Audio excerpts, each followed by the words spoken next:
The wind of the New Mexico territory carried the scent of dust, blood, and iron that spring of 1874. It was a season when the desert bloomed in sudden, defiant color, scarlet cactus flowers flaring against endless ochre sand. But the beauty of it mocked the grief of men. Along the wagon trail that cut between the Red Mesa and the far Rio Bonito, the air shimmered with heat and the promise of violence. Evelyn Hart had never seen a land so wide. She had come west from Boston with her father, an engineer contracted to extend the Southern Pacific line through Apache country. To her, the West had been a painting: vast skies, noble frontiersmen, heroic laborers carving civilization from wilderness. But the real thing, she was learning, smelled of sweat, gun oil, and fear. Their convoy of 6 wagons groaned across the sand at dawn. The teamsters joked to hide their nerves while her father studied his maps with an anxious precision. Evelyn rode beside him on a small gray mare, her parasol tilted uselessly against the glaring sun. She had heard the soldiers in Fort Stanton speak of raids, of Apaches who struck like ghosts and vanished into the red canyons. Still, she had never believed she would see such men. That morning, the earth itself seemed to split. A thunder of hooves broke from the ridgeline, and before the soldiers could fire a warning shot, the wagons were swarmed. Arrows hissed through the air like serpents. Horses screamed. Men shouted half-formed prayers. The sky turned to smoke and dust. Evelyn remembered only fragments: the crack of her father's pistol, the sudden weight of his body falling across her, the raw sting of sand in her mouth. When she came to, the world was silent except for the flutter of a buzzard's wings. Around her, the wagons burned like funeral pyres. Figures moved through the smoke, painted faces, dark hair bound in leather, rifles gleaming in the harsh light. One of them dismounted and walked toward her with the slow certainty of a man used to command. His bare chest was streaked with white clay, his arms heavy with scars that looked more like history than wounds. His eyes, black as river stone, met hers. She pushed herself backward, trembling, clutching at the sand. "Don't touch me," she gasped. "If you touch me, I'll scream." He said nothing. The man knelt beside her, his shadow falling across her face. He set a canteen down within reach and spoke in low, accented English. "No scream," he said. "No hurt." Then he rose, leaving her the water and walking away as if she were no more dangerous than a frightened bird. When the sun sank, the raiders were gone, taking her with them.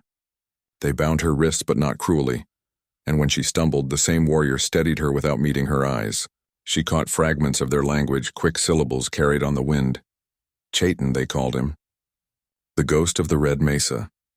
That first night, the Apache camp glowed faintly among the junipers. Firelight painted the canyon walls in flickering gold.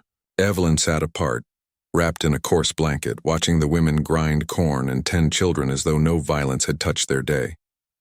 She felt their eyes on her, some curious, some cold.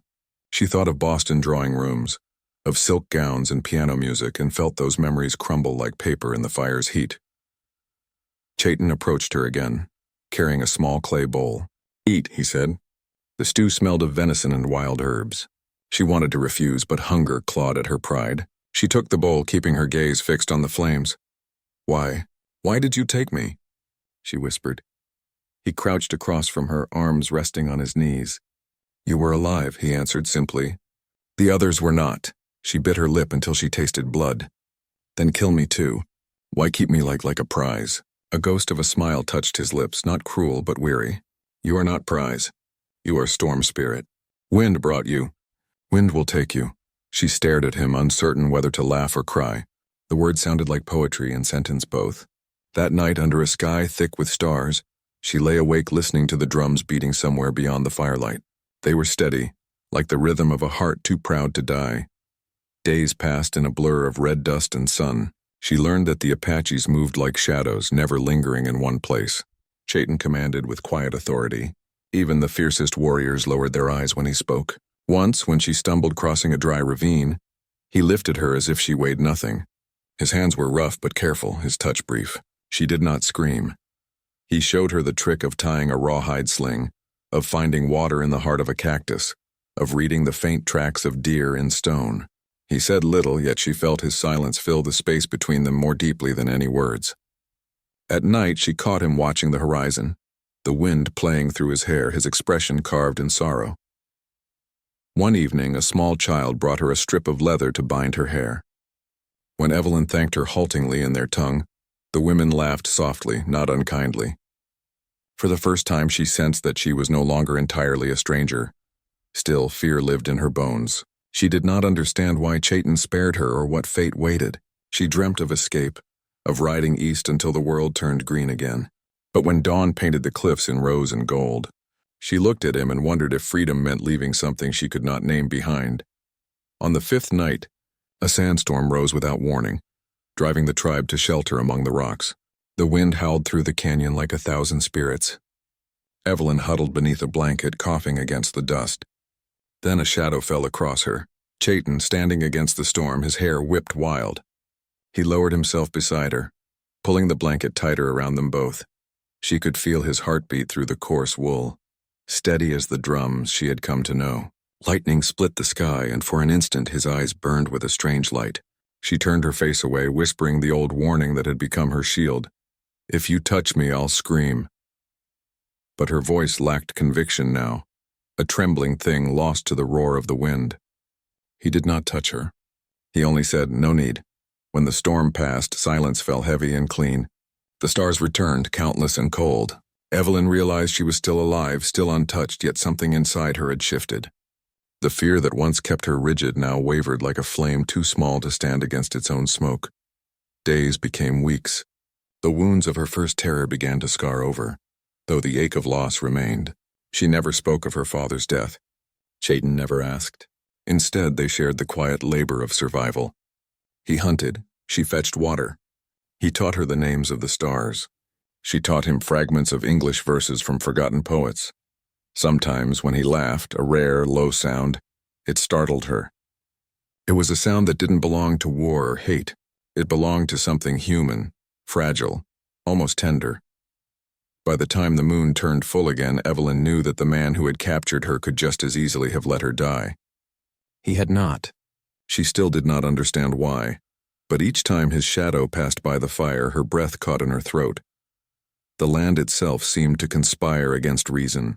The endless horizon, the fierce beauty of the desert, the mournful cry of a lone coyote at dusk, all of it whispered that the world was far older and wilder than the rules she'd been raised to obey. And somewhere deep in her chest, beneath the fear and defiance, a dangerous tenderness began to bloom. Unwanted, unspoken, unstoppable. For now, she told herself, she was his prisoner. But the truth, as the wind carried it through the canyons, was already more complicated. The sun rose over the red mesa like a blade drawn from fire. The Apache camp stirred to life beneath it. Women tending the embers of last night's fires, children chasing half-wild dogs, men riding out to scout the ridges. To Evelyn Hart, it felt like waking inside another world, one carved by survival and bound by ancient law. It had been nearly a month since the raid that ended her old life. Her dresses were gone, torn and traded away for a doe-skin shift that hung light on her frame. Her soft hands had hardened from grinding corn and gathering mesquite wood. Her reflection in a stream one morning startled her. Sunburned skin, tangled hair, eyes darkened by something fierce and strange. She was alive among them, yet always apart. The women spoke to her in cautious tones, testing her curiosity. She helped grind meal, fetch water, sew hides. The younger ones began to smile when she tried their words. She could feel their laughter soften toward her. But the men, the warriors, watched with suspicion. They saw in her the world that had been taking their land, their children, their pride. To them she was the enemy's blood, a pale sign of conquest and pain. Yet she was under the protection of Chayton, and that alone spared her from resentment's sharper edge. Chayton's word was not lightly challenged. He was a war leader, respected, haunted, feared. He carried his authority with quiet stillness, like a storm waiting behind a calm sky. Even when he was silent, his presence filled the air. When the tribe gathered in council that first week, the old chief, Ironhawk, rose with the weight of age and loss. His face was a map of scars and years, his eyes as pale as the clouds before rain. He turned to Chayton before the circle of warriors. "She is not one of us," Ironhawk said, his voice like dry stone. Her people burn our lodges and steal our children. Why should we shelter her? Chayton met his gaze without flinching. She is under my spirit's care, he said simply. She was taken, not as spoil, but as sign. The wind carried her to us. It is not for men to question the wind. A murmur ran through the crowd, some approving, others wary. The chief studied him for a long, heavy moment before nodding. Then let your heart carry that burden, ghost of Red Mesa. But remember, if your heart rules your hands, it will be your ruin. That night, as the council fire dimmed, Evelyn sat alone near the edge of the camp, her arms wrapped around her knees. The desert glowed blue beneath the rising moon. She could hear the distant song of the women, melancholy, beautiful, threaded with centuries of memory. When Chayton approached, she did not turn. They hate me, she said quietly. I can feel it. They fear what you bring, he replied. Not you. And what do I bring? She asked. He paused beside her, the faint scent of smoke clinging to him. The end of what was, the beginning of something they cannot name. She looked up at him then, her face caught between defiance and confusion. You speak in riddles. He smiled faintly, one corner of his mouth lifting. So does the wind. You must listen longer.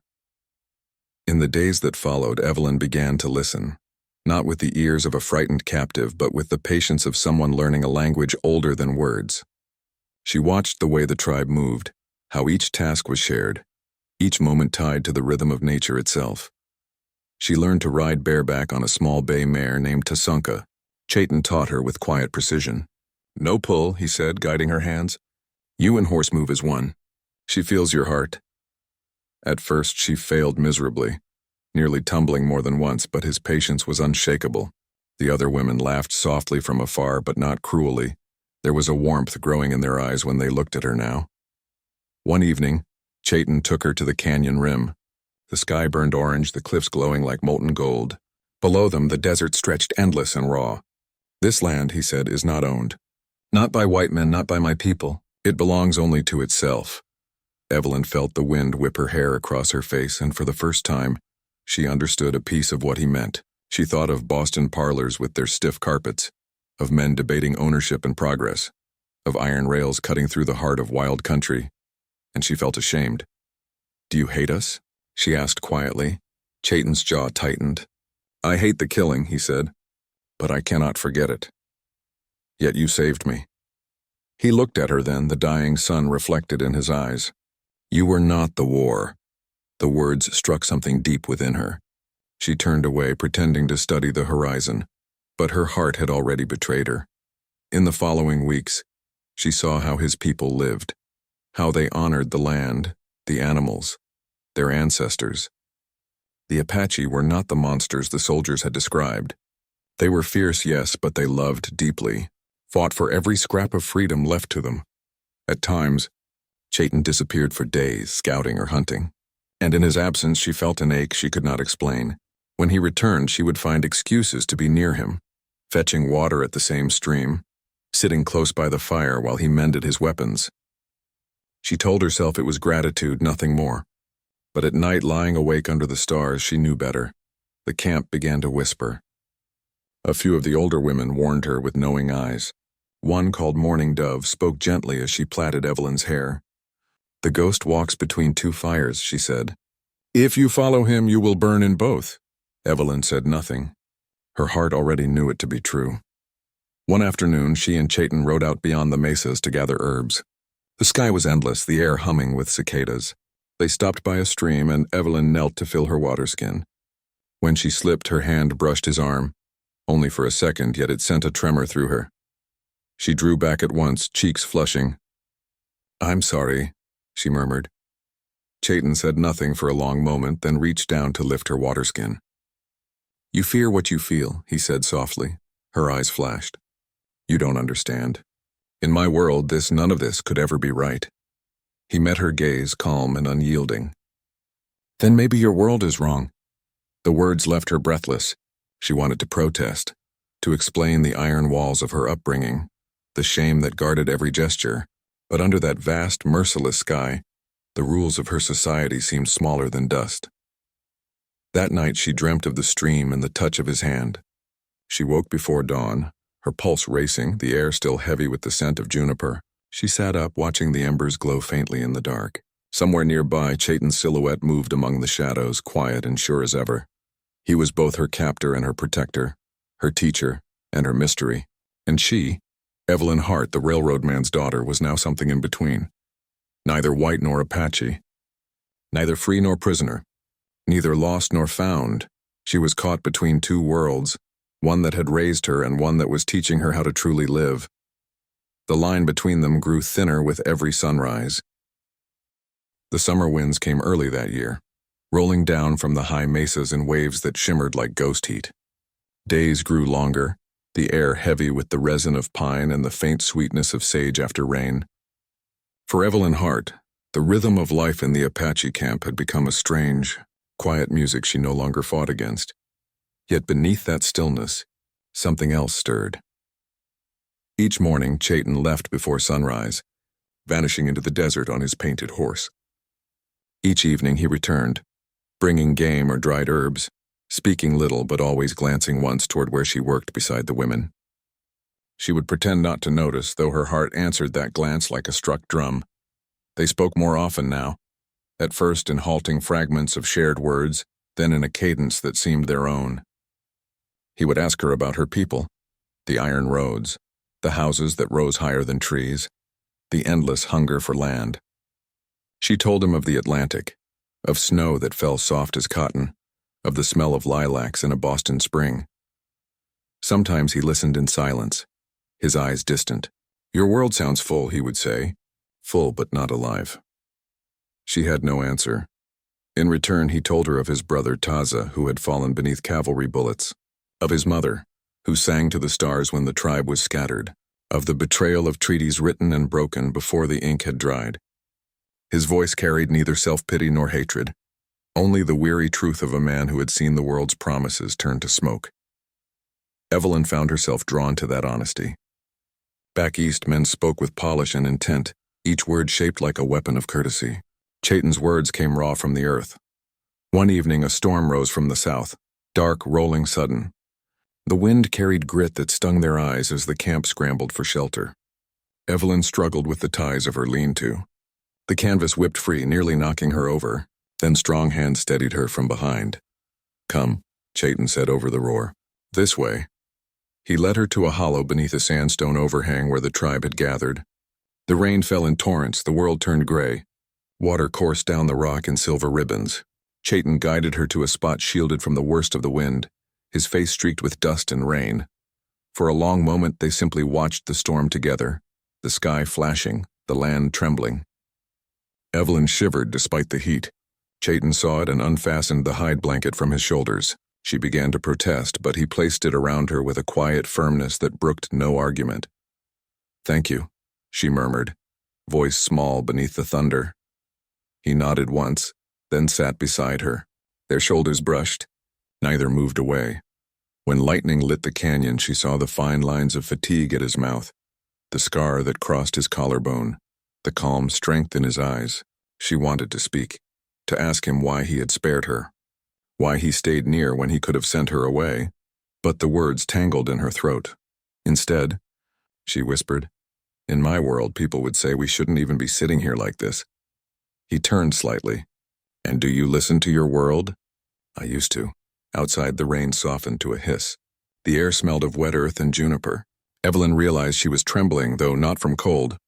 Everything around her felt suspended, the world holding its breath between thunderclaps. "Chaitin," she said, his name uncertain on her tongue. "When this ends, when the soldiers come again, you could let me go." "I could," he said, "but you haven't." He looked at her for a long time, then spoke in a voice barely above the rain. "Because I do not yet know if the wind brought you to stay or to teach me to let go." Their eyes held, and in that gaze was something too deep for reason. It was not possession, nor even simple affection. It was recognition, two souls meeting on the narrow bridge between duty and desire. She broke away first, drawing the blanket tighter. "You don't know what people will say of me," she said. "If I return, they'll say I was taken, ruined." Chaitin's jaw tightened. "Then they do not know strength when they see it." The words lodged in her chest. For so long she had lived beneath the weight of expectation. How a woman should speak, move, obey. Here in this wild, wounded land, she was no one's daughter, no one's ornament. For the first time, she felt entirely herself. When the storm passed, a strange quiet settled. The air was cool, sweet with the smell of fresh rain. They stepped out together into the open. A rainbow arched across the dark cliffs, fragile and bright. Evelyn lifted her face to the wind, feeling drops on her skin. She laughed, a small, startled sound, and for the first time since the raid, it was genuine. Chayton watched her with an expression she could not name. "You are different now," he said. "So are you," she replied. He shook his head. "No, the world changes around me. I remain," she smiled faintly. "Perhaps it's time the world changed you." For an instant he seemed about to answer, but the cry of a scout echoed from the ridge, breaking the spell. The tribe stirred. Danger was near. Within the hour, riders returned with grim news. Cavalry had been seen 2 days east, heading toward the valley. Ironhawk ordered the camp to move by nightfall. Evelyn felt a sudden weight in her chest. The threat of battle meant death, perhaps for all of them. And though logic whispered she should long for rescue, the thought of soldiers finding her now filled her with dread. As she packed what few things she had, a blanket, a strip of dried meat, the small shell pendant Mourning Dove had given her, Chayton appeared beside her horse. "Stay close to me tonight," he said. "I will." They rode through the dark, the only light the stars and the faint red glow of the west. Evelyn felt the rhythm of the horse beneath her, the brush of cold wind against her face. Ahead, Chayton rode silent, his form a dark shape against the sky. Hours later, when the camp stopped to rest, she dismounted and walked a little way apart, needing air. The desert stretched vast and infinite, whispering with unseen life. Behind her, she sensed Chayton's approach before she heard it. "You should sleep," he said. "I can't." "Because of the soldiers?" She hesitated. "Because of everything." He studied her quietly. "There is a saying among my people," he said. "Fire can be friend or enemy. The wise learn to warm themselves without letting it burn." She met his gaze, heart pounding. "And if the fire chooses for us?" "Then we listen." For a long time, neither spoke. The night around them was vast and still, and the stars burned with impossible clarity. Something in that silence drew them together, not in touch, but in the simple nearness of understanding. Evelyn turned her face upward. "Do you ever wonder," she asked softly, "if we were meant to meet?" Chayton's reply came after a pause. "The wind does not tell its reasons, only its direction," and for a moment she wished the wind would never stop blowing. The nights grew restless as summer faded. The Apache camp, once humming with calm routine, now lived under the hush that comes before a storm no man can see, yet every soul can feel. Scouts whispered of soldiers riding from the east, blue coats glinting under the sun, rifles stacked in the wagons, sabers shining like slivers of the moon. The elders prayed to the mountain spirits, burning cedar and sage, their songs low and urgent. Evelyn knew something was coming. Each dawn she saw Chayton's face more drawn, his eyes fixed on the horizon where dust rose faint and constant. He spoke little, but when he did, his words carried the weight of farewell. One evening, Ironhawk summoned the council. Evelyn watched from a distance as the men gathered around the fire, their shadows swaying across the rock walls. The chief's voice was deep and solemn. "The white soldiers are near. They say they seek peace, yet they carry guns. The wind lies to no man. We must prepare." Chayton stood. "They will not speak of peace. They come for blood, ours or theirs." "Then you will lead," Ironhawk said. "You and the Ghost Riders." A silence followed. Everyone knew what that meant. A strike at dawn, a warning to drive fear into the hearts of the soldiers before they reached the sacred valley. Evelyn's stomach turned cold. Chayton was a warrior. She had known this from the first moment. But now for the first time she feared losing him. That night she found him sharpening his knife beside the dying embers. Sparks leapt with each pull of stone against steel. "You're leaving," she said quietly. He didn't look up. "If I do not, others will die. There must be another way." He paused then, set the knife aside. "Do you think I have not searched for one? The white men's way is a wall of iron. They build it across rivers, across hearts. We cannot climb it with words." Her throat tightened. "You could take your people and go farther south into Mexico. Run. His voice was gentle, not mocking. A man can run from soldiers, not from what they will become. One day their iron road will cross even the mountains. Evelyn stared into the fire, the flames reflected in her eyes. If they come tomorrow, they will come, he said simply. She wanted to ask what would happen if she went with him, if she could choose the wild over her own blood and name. But before the words formed, he rose and walked into the dark. Dawn came like the drawing of a blade. From the ridge above, the sun bled red across the plain, staining the clouds the color of war. Evelyn stood among the women and children, watching the warriors mount their horses. Feathers and paint caught the light, turning them into living spirits. Chayton rode at the front, his face calm, unreadable. He raised a hand once, not in farewell, but in promise, and then the riders vanished into the rising dust. Hours passed. The wind carried distant echoes, the crack of rifles, the dull thump of cannon, the cries of men. The camp held its breath. Mothers clutched their children. The old whispered prayers. Evelyn paced until her legs ached. By nightfall, the first riders returned, bloodied and silent. Chayton was not among them. Her heart pounded with each new arrival until at last he appeared, his horse lathered and streaked with dust. His left arm hung limp, dark with blood. She ran to him before she could think. "You're hurt." "It is nothing," he said, dismounting with effort. The wound was deep, a bullet through the shoulder. She tore a strip from her shawl and pressed it against the bleeding. His breath hissed through his teeth, but he didn't pull away. "What happened?" "They had a guide," he said. "A man who knew these canyons. He led them through the rocks, a white man." Evelyn froze. "A guide? Who?" Chayton looked at her then, his expression unreadable. "A soldier. They called him Marcus Gray." The name struck her like a whip. Marcus Gray, her father's assistant, the officer who had sworn to protect their convoy. Her fiancé, the man she had believed dead. She felt the ground tilt beneath her. "No, it can't be." Chayton's gaze softened. "You know this man?" He was to marry me." The words came out hollow. For a moment the fire between them faltered, replaced by the cold truth of two worlds colliding. That night, she could not sleep. The camp moved restlessly, packing for flight. The wounded groaned softly under the moonlight. Evelyn sat by Chayton's side as he rested, her hands trembling as she changed his bandage. "Will they come again?" she asked. "Yes. Soldiers do not stop until nothing stands." She hesitated, then whispered, "Marcus will not rest until he finds me." Chayton opened his eyes. Then the wind has chosen its test. The next dawn brought thunder that was not from the sky. The cavalry rode in hard from the east, flags snapping, rifles ready. The first shots cracked across the valley. Women screamed. Children scattered.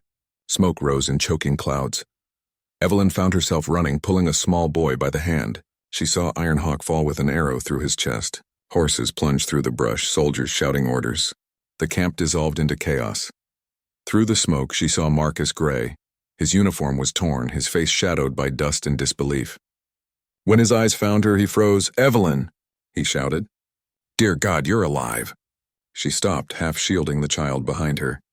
"Marcus, stop! You're killing them!" He spurred his horse forward, reaching for her. "They took you. What have they done to you?" Before she could answer, a rifle cracked. Marcus reeled back, his horse rearing. Chayton emerged from the smoke, bow drawn, blood still seeping through his bandage. "Go!" he shouted to her. "Run!" Marcus, furious, leveled his pistol. The two men faced each other across the burning wreck of the camp. Soldier and warrior, love and vengeance drawn like twin blades. The shot came fast. Chayton staggered, struck high in the shoulder again. Evelyn screamed his name. She ran to him, dropping to her knees as he fell. Marcus dismounted, his pistol still trembling in his hand. "Evelyn," he gasped. "Get away from him. You don't know what you're doing." She rose slowly, her face streaked with tears and dust. "I know exactly what I'm doing." He stared at her, disbelief twisting into horror. "You can't mean he saved me," she said fiercely. "When you left me to die, he saved me." Marcus's mouth opened, but no words came. Behind him, the soldiers were shouting. The Apache were scattering into the hills. Smoke and fire blurred the world. Chayton's hand found hers, weak but steady. "Go," he whispered. "They will kill you if you stay." "I won't leave you." His eyes met hers, dark and unyielding even through pain. The wind does not keep what it must free. She bent close, pressing her forehead against his for one trembling heartbeat. Then as bullets whined through the air, she helped him rise. Together they slipped into the rocks, following the narrow path to the cliffs where the wounded had fled. Behind them, the camp burned.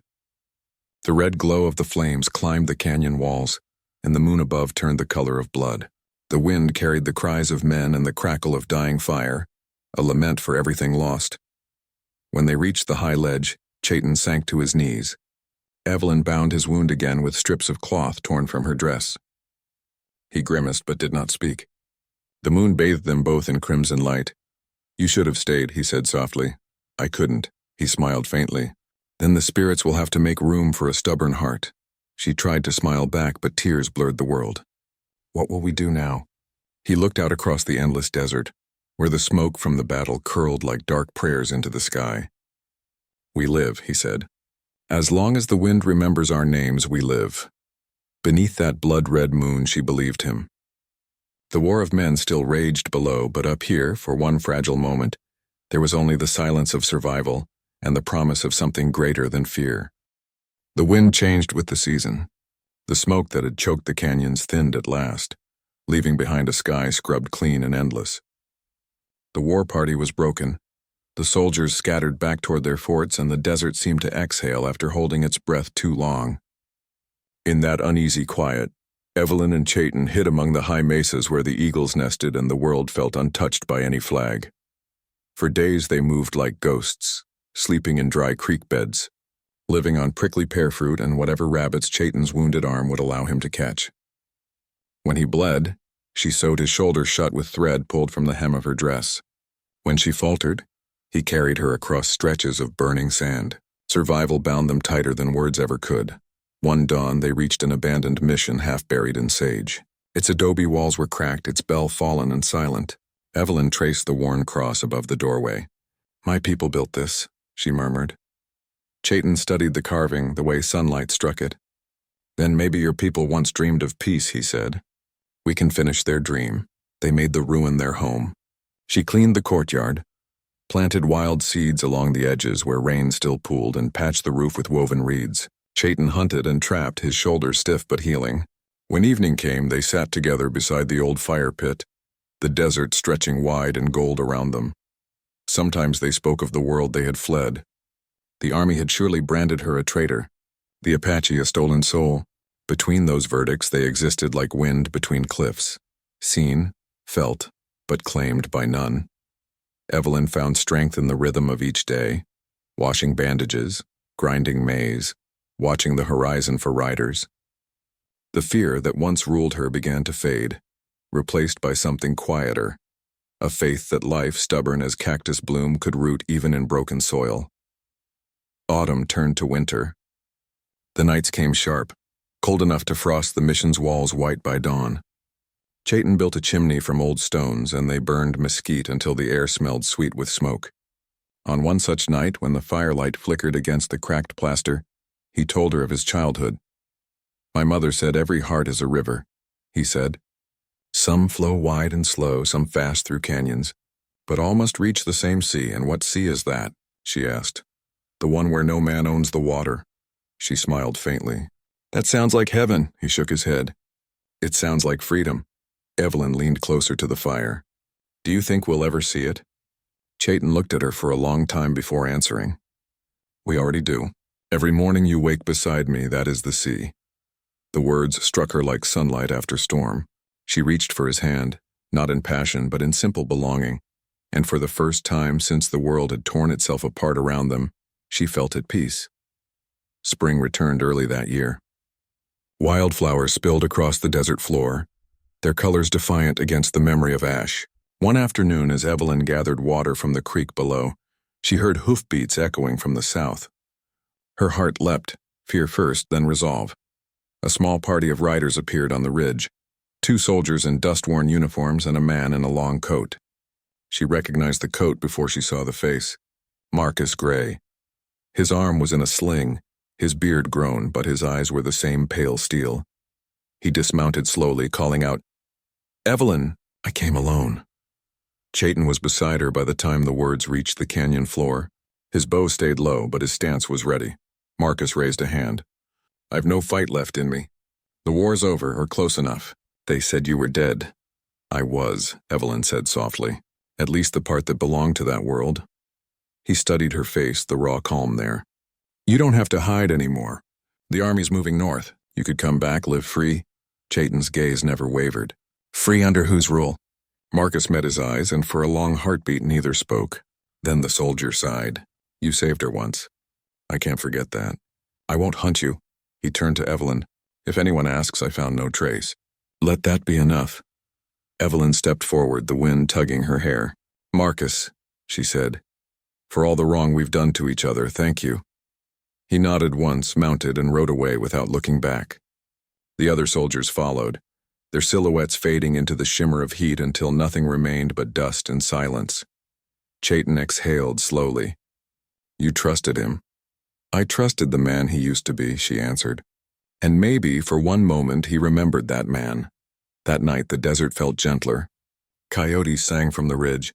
The stars hung bright as hammered silver. Evelyn lay awake listening to the steady rhythm of Chayton's breathing beside her. The future stretched uncertain, but it no longer frightened her. When dawn came, she rose and walked outside.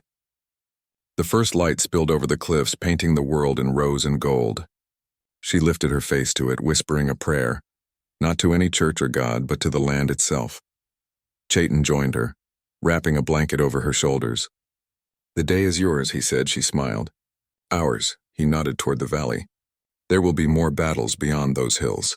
The white man will not stop building his roads, but maybe we can show them another way to live. Evelyn took his hand. Then we begin here. Together they walked to the garden she had planted months before. Tiny shoots pushed through the soil, corn, beans, squash, all stubborn survivors. She knelt to touch them, feeling the pulse of new life beneath her fingertips. See, she said, even the earth forgives. Chayton looked at her, then the horizon. And so must we. Years later, travelers passing through that lonely stretch of desert spoke of a small mission reborn. They said a white woman and an Apache man lived there, tending fields that never seemed to die no matter how fierce the sun. Some called it a myth. Others swore they heard laughter echoing from the canyon at night, soft as a prayer. No one ever found graves, only footprints fading into the sand side by side. And when the wind blew across those mesas at sunset, it carried a sound like the hush of two hearts beating together, the whisper of forever.